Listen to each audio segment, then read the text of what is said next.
Welcome to More Than Renovating, a renovate and real estate podcast. Our founder, Belinda Smith, talks to industry experts to provide you with the knowledge and information you need to make renovating for love and profit your reality.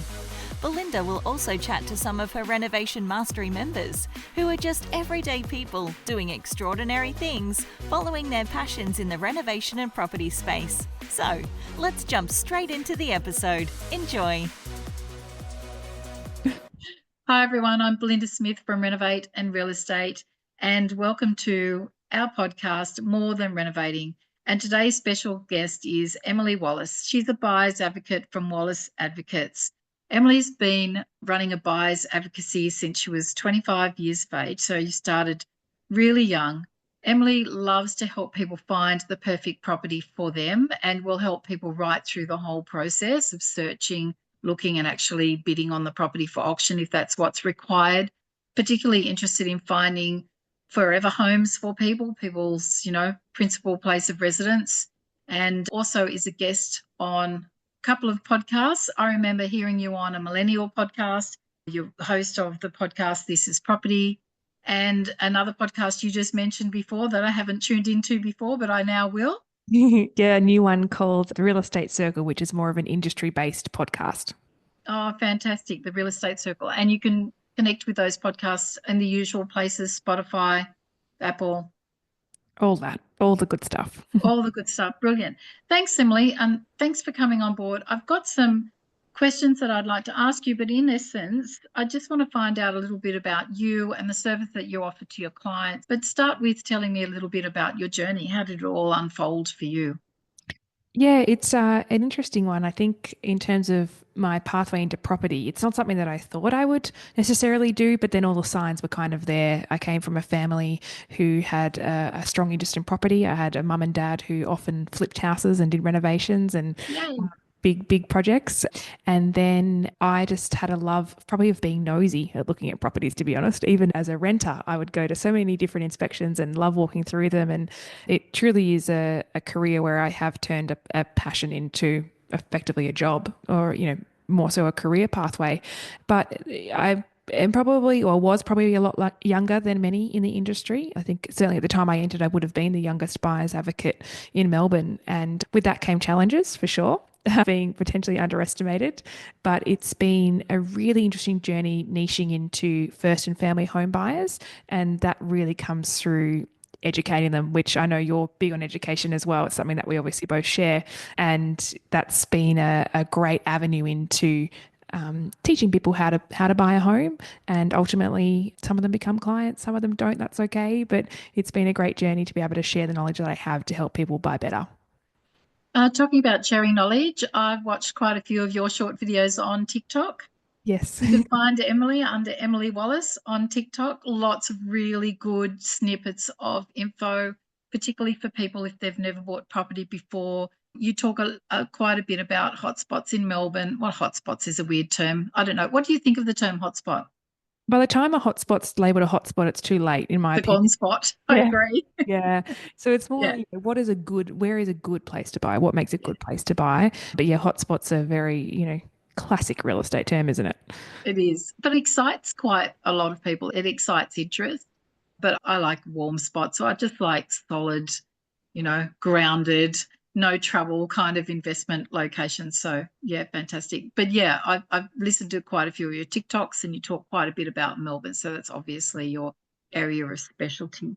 What's your typical day look like as a buyer's advocate?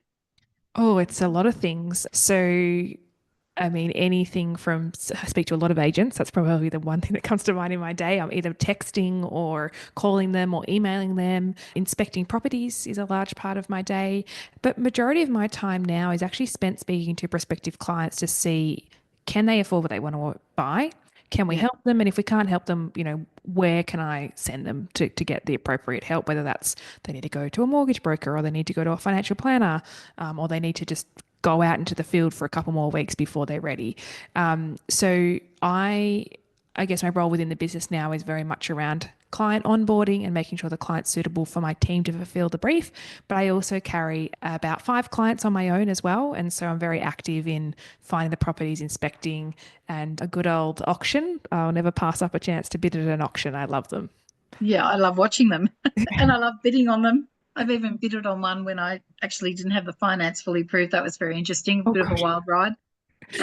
I'm sure we would have been okay. My husband got scared and we pulled out last minute. But anyway, that's another story for Yeah. another day.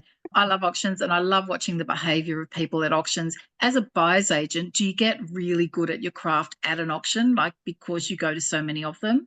Yeah, it's like building up a muscle of immunity. So many first-time buyers get really worried. In fact, people will often say to me, I don't want to buy at auction. And it's an interesting statement because it's actually the most transparent way to I exchange agree. property. Yeah. Yeah, But then yeah. The cards are all on the table. yeah, yeah. So I think it's a great way. And before I even, was an advocate in bidding, I would just attend auctions just to understand how certain auctioneers work and how they call their auctions and what their sort of tricks were. But now, yeah, I go, if I'm not bidding for a client on a Saturday and I've got a gap, I'll just duck into one and have a little look and just, make sure I'm across what's going on. But they're good fun in my opinion, but I know the majority of people would not hold the same opinion of auctions, generally speaking. Yeah, there's a lot goes on behind the scenes in an auction, and auctioneers are clever, and real estate agents are particularly clever. Mm. And as a buyer's agent representing your buyer, you have to be across all of the strategies that people use to up the price at an auction. But I do like the way you said that auctions are very transparent. I know that a real estate agent behind the scenes can encourage people to up their bid or their offers by, 30, 40,000 at a time, whatever they can. Mm. Whereas at an auction, you know exactly where the bidding is at, and you know that the opposition is only going up by perhaps $5,000 at that time. So it is very, very transparent.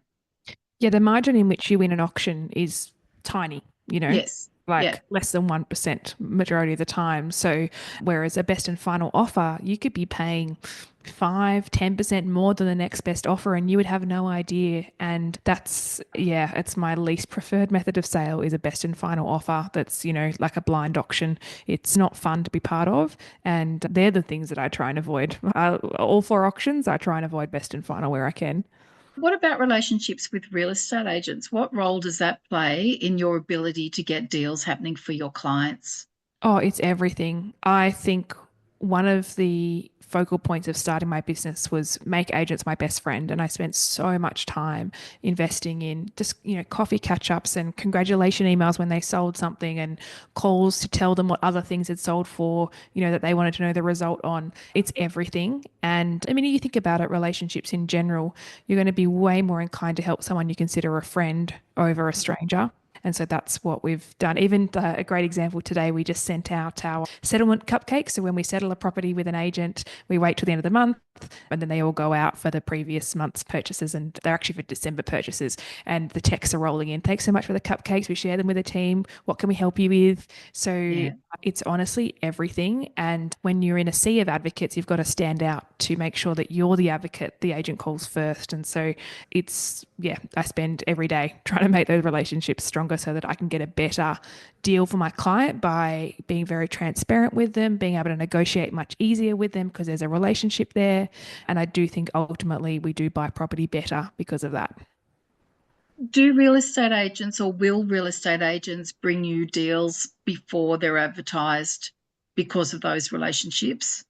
Yeah, they know what they're getting. And, a lot of people go, oh, well, why would a vendor sell without putting it to Yeah, I competition? get asked that question all the time. Yeah, not Yeah. every vendor wants competition. There are vendors, just like anybody out in the world, right, who have anxiety, who have stresses in their life that they just want this done. They don't want the whole rigmarole of a 4-week campaign and an auction. It's too much for them to take on mentally and also physically. Maybe people with young children who have to navigate getting them out of the house and getting the house clean and presentable. So not everybody wants their day in the sun, as we call it. People are happy to go with, that's my price. If the buyer can bring that to me, let's do a deal off market and not pay marketing fees or advertising fees and save some money Yeah. there as well. Oh, I'm glad you said that. I've heard so many people say, oh, you can't get deals off market or you can't get, deals unless they've been advertised and you have to wait until something doesn't sell. And people have all these pre-constructed ideas about how to get bargain properties. And There may or may not be a bargain off market. I think it's really important that everybody knows what they should be paying for a property, whether they're going through a buyer's agent or not. People should have a fair idea of what the market price is, so Yes. there's no ugly surprises, and so they can make very, very quick decisions.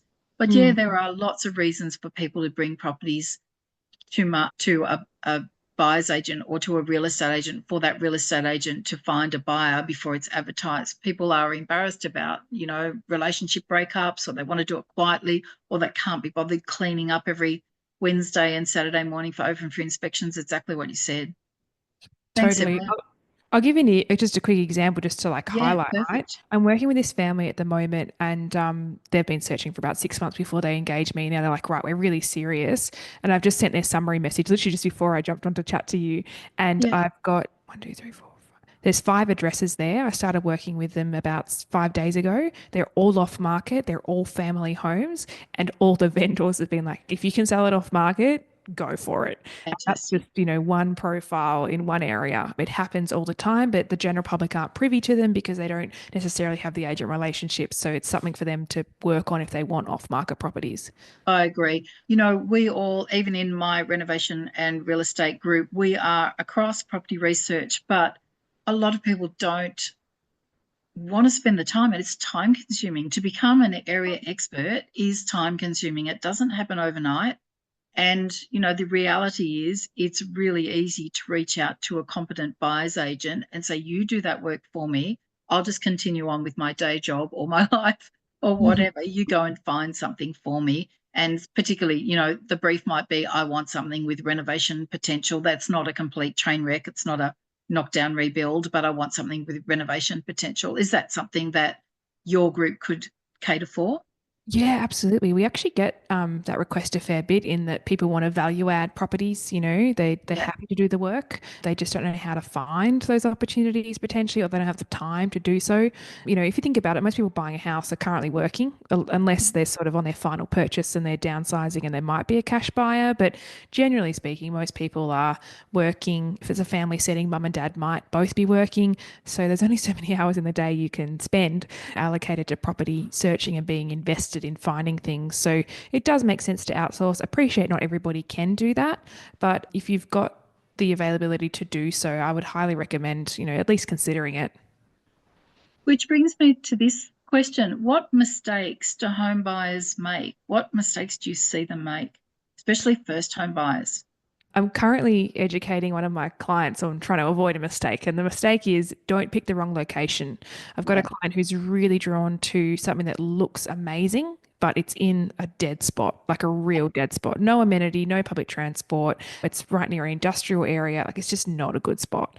And they love, oh, it looks so pretty, it looks so good, And perhaps this is where some of your students make I good was going money to in what they say do, right? that'd be the homes presented to market by my students, because honestly, that is the whole gist of renovating for profit, is to really tug on those emotional heartstrings of buyers. Yeah, exactly. And I can see that working. And Yeah. yeah, you're doing a good job, that's for sure. I think for my buyers, I'm like, okay, yes, it can look good, but you can also make it look good. Yeah. Let's focus on location first because that's what carries the price, is buying into an area that has everything around it. You can make it look good. And so, yeah, I think that's probably the biggest mistake is not focusing on the logistics of the purchase around what does my commute look like? What does my, kinder drop off look like for my little one? And all those sorts of things. So that's probably the biggest one. And then also, I think there's this idea of not buying for themselves. And what I mean by that, a lot of people focus on, oh, well, when I have a dinner party, I want to be able to fit my 8-seater dining table, which is used twice a year. It has to have that room. Oh, when my friends stay over, I want a spare bedroom. And friends have never stayed over in their lives, but all of a sudden, because you're buying, friends are going to stay with you. So there's these things that, you actually like meet the needs of what you need, not what the people who are coming to visit you need. Correct. That's great advice. I think everyone has such a big picture about what their, especially first home buyers, what their ideal place is going to be, like their forever home. And I love the way you mentioned that, people can actually buy something and convert it into what they need and grow and put their money into property as their needs grow. There's a part of me that loves a really nice principal place of residence, but I understand that there's good money to be made with investments. And so I don't like people to be completely tied up with their own principal place of residence. Not financial advice, just saying my own opinion. All right. So, when someone is looking for a property, what strategies do you use to try and get them the best result, the best bang for their buck? Look, a lot of it comes down to, I guess, the competition for the property if it is in an open market and the vendor's circumstances and trying to make something, as particularly in an offer situation, that's attractive to the vendor to get a good deal over the line. It's not always price. It could be terms. It could be your situation, is relevant to the vendor. But in terms of getting, I guess, the best deal, sometimes when the market's moving quickly, it's about being swift. Like even this week, we won something for a client that was set to go to auction on Saturday. We did a pre-auction offer. The other buyer doesn't have finance in time, and so therefore we've lost the competition and met the vendor's reserve and happy days. So a lot of the strategy is around timing and making sure we've got all our little ducks lined up so we can act swiftly when the time comes to go. What areas do you specialise in? Like, what would you say is your favourite locations? My favourite, Victoria, full stop, or Melbourne? yeah, Melbourne. So we're based in Melbourne. We only buy in Melbourne because we're on the ground and, helping home buyers. Within Melbourne itself, I personally spend a lot of time in the southeast around, like the inner southeast around Carnegie, Murrumbeena, Glen Huntly area, which is really sought after for first home buyers and families. And then my team on the north side, they spend a lot of time around Northcote is one of the most popular suburbs at the moment. I'm hearing about Northcote all the time. Northcote and Thornbury, and also Pascoe Vale is a bit undervalued in my opinion at the moment. So we've got a really good spread, but the main criteria of all those suburbs is the arterials into the city, the public transport network, and the shops that surround the areas. From an investor and probably looking at the economics of Australia at the moment and interest rates and all that kind of stuff, and also the changes to land tax in Victoria, where do you think the state is heading? What is the state of the state? Look, I think it'll be the year of the first home buyer, to be honest. It doesn't feel like a lot of investors here right now. And I agree. We've had a mass exit of all the investors. Well, not all. You know what it is? It's the investors who bought in 2021, who got a bit excited with the market, took on debt that they now can't service and don't have buffers in place, which is not a smart investor. I don't think the smart investors are selling out of Melbourne. They know to play the long-term game. They're riding the wave of the land tax changes. They've got their buffers in place. They're probably putting some of their own money into a negatively geared property to keep it afloat. But they know if they hold it, they will get the capital growth that they're wanting on the provider they bought in the right area. But I think a lot of people play a short-term game if they're a novice investor. The long-term investors, they're not going anywhere, but they're not necessarily actively buying more property in Melbourne. It's just that they're not selling out at the moment. I think there's opportunity for people to look in Melbourne right now where the pace, because of the media hype, and some of it true, some of it not true, but the media plays a big part in people's sentiment, especially buyers' sentiment. There's a lot of opportunity right now that people are just letting pass by when interest rates reduce and a few things like that happen, and people start to look back. Investors will come back into the market, and then competition will be heading off again. So it is a great time for you and your particular demographic of buyers to get in there and get a start. Yeah, I think so. I do think at least the first half of the year feels like the year of the first home buyer from what I'm seeing.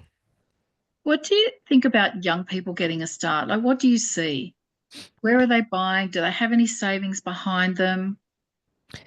The reality is there is a lot of the bank of mum and dad, and I don't mean like these people are being gifted money. It's a lot of guarantor loans, securitized against mum or dad's or mum and dad's property to get themselves in the door. But then there's also people who, are genuinely been saving since they had a job.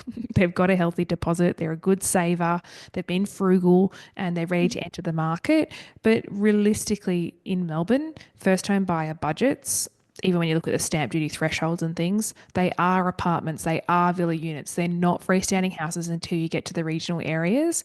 And so there's been a lot of, I guess, myth busting around that. Not all apartments are bad. Yes, there are some terrible apartments. Absolutely. There's some that I would never touch. There are also some great ones that you can value add to and can have a lifestyle factor with. So that's mainly what I see first home buyers buying. But as for how they get into the market, there's quite a large majority who are getting help from mum and dad. Some kind of help. Yeah. Yeah, that's fair enough. Yeah, it's a reality of the, generational wealth in which we've still, parents are still alive. They hold the wealth. So to try and pass it on, they kind of got to do it in the form of a guarantor loan, unless it's early inheritance, which I've also heard people doing that as well. Yeah. If the parents can do that, if they're in the position to do that, it's exactly. A beautiful gift. It's actually a gift at the time where most of the young people need it the most, rather than, traditionally in Australia, you pass on and then you gift your kids your estate. By the time you're gifting your kids your estate, you're 90 and they're 70. They don't need it then. They need it when they're 25. By the time they're 70, I hope they're sorted themselves. Well, at least if it's passed on as early inheritance, then it's basically you get to see them spend that money and use it, enjoy it. And I appreciate that comes from a place of privilege for a lot of people to even be in a position to do that. But yeah, it's something that's coming up a lot more frequently. Yeah, I agree. All right, let's talk renovation. Yes. Do you think it's an important strategy? Answer this correct, or this podcast finishes now. Of course, it's important. And do you know what? A prime example of this is off-market properties I've walked through that are bare bones, pretty ugly, but in great spots. And then you smelly. I like them smelly. Yeah, smelly. Yeah. Yep, you can smell them through the photos. Yeah, perfect. And then they have a express reno team come through and liven the place up, and then you see this property sell for way more. We had one last year, which is just like the war story that I keep telling everyone. We could get it off market in Thornbury, good location, for $900,000. It looked ugly. Client was like, "Oh, I can't see the vision," Yeah. It went on market. The client actually circled back on it, was like, maybe I can see the vision. It sold for $1,010,000, so $110,000 more than what we could have bought it for off market. And all they had done was basically a facelift reno. Yeah. They're my favorites, really. Yeah. Such like great, potential on profit there. Yeah. And that was, sort of the prime example. If my client could have seen past it, they wouldn't have had to spend 110 on the reno to get it up to speed. It would have been half of that, if that, really. So yeah, I think renovation is absolutely like essential for people to understand, but I appreciate not everybody gets it. Yeah. Not everyone gets it. Not everyone wants to live in amongst some dust and chaos as well. And you don't have to actually live in the house at the time, but we do. My husband and I, we've lived it, and so have the kids, and we're okay with it, and you might, I don't know if you can hear it in the background, but the builders are next door banging around. So I'm not sure whether that's coming through the mic, but that's the way that we choose to live our existence. But some people just like everything pristine to move into, and they're obviously going to pay a premium to have everything really beautiful to move into.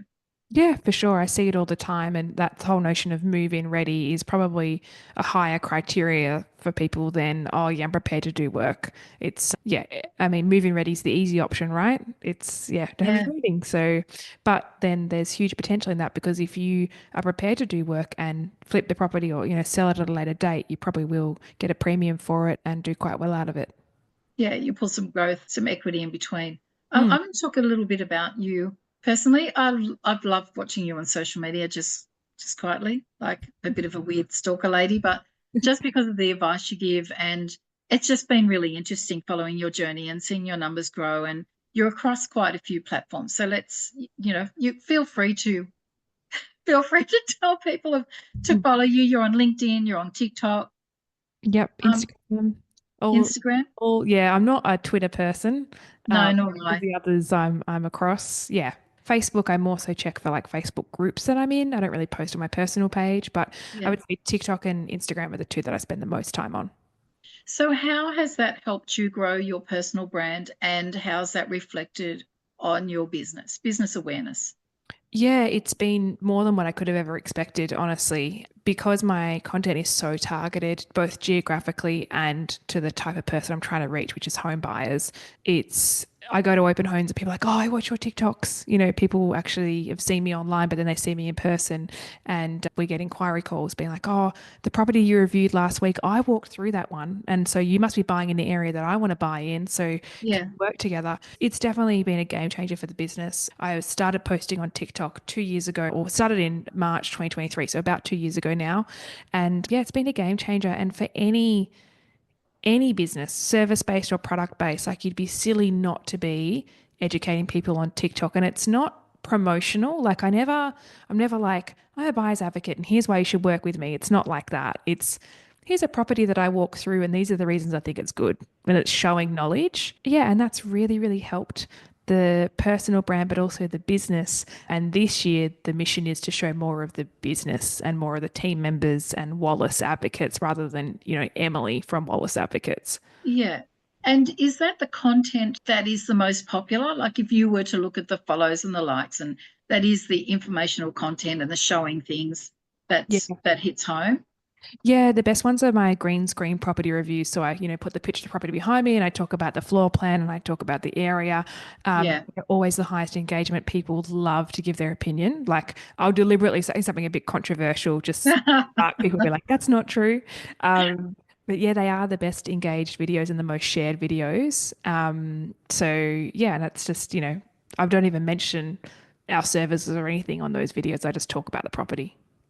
Yeah. And how do you juggle it all? Well, say, I'm fine. I'm never tired. Come on. it's my life. I am tired all the time. I actually have really good energy in terms of like, I get very good sleep. I have 9 hours of sleep every single night. I guess the thing is I have no dependents. I have no partner. I have my dog. That's my biggest responsibility in my life is my dog. And so, They're everyone's favorite. Everyone needs a puppy. Yeah, exactly. So I think I have the time and I think I use it really effectively. And I think that's why I'm able to do so much. I really just don't waste time. I just don't enjoy wasting time, which means I don't sit still for very long. I'm always doing something. Yeah, me too. But I love it. It's like people say to me, why aren't you retired? Oh, I couldn't think of anything worse. My either brain would go round and round in circles like it does now, and it would go round and round in circles and I'd have nothing to do. Yeah, exactly. I reckon I'd retire and then start like a not-for-profit business, Yeah, there's no such thing as retirement in my opinion, or not for me anyway. All right, Emily, if you had one piece of advice for someone who was looking to buy their first home, what would be the first or the most important thing you'd mention to them? I think don't underestimate the value of research before you're actually ready to go. In the time that you're collating your documents of pre-approval, start looking online, start going to open homes, get the volume, the runs on the board to know what it is that you want. You can't possibly know just by looking on realestate.com. You need to go and inspect properties and allocate time to research, and that will put you in good stead for being ready to buy once your pre-approval's through and once you're starting to find the right type of properties. So that really helps you, because if you present them with a property, you know that it's a great property because you've done your research and you're an expert in your location. And you need them to identify that it's an absolutely brilliant property and they should move on it very quickly. If people are thinking, I'm just going to go and work it out and do my research, then other people have identified it's a great property and, that opportunity might be lost. And you're relying on people, am I right, to make decisions? Other than that, if the property doesn't sell, you guys don't actually get paid your full amount? Yeah, so if we don't purchase, we don't have our success fee. So basically, when we work with a client, they must be able to show us 3 sold properties in their budget in their area in the past 3 months. If they can't show us that, we say go out for another 3 months and come back. Basically, we don't take on profiles that we don't believe we can buy for. Our purchase rate, I think I've had in my entire career, I have had 2 clients that haven't bought with me. One was due to financial circumstances, like they couldn't buy anymore. And the other one went and bought an off the plan development that I didn't support. And so they went their own way. But just outside of that, everyone's been bought for, and that's because of the rule that we have about coming on board. Yeah, that's fabulous. That's really, really works well for you, and it works well for them too. It's brilliant. Yeah, you don't want to be spending time and resources and money on an advocate if you're not actually going to buy. No. Thank you so much, Emily, for your time today and your insights about properties, property advocates, about being buyer's agent and working on behalf of your clients. Where can people find you? If you search Wallace Advocates anywhere, you'll find us. Wallace Advocates is the company, Emily Wallace is me, but across any platform that you would usually use in terms of socials or Google, we'll be there. Websites? Yep. wallaceadvocates.com.au? That's us. Yep. That's us. Perfect. Thank you so much. Thanks for having me. It's been a great chat.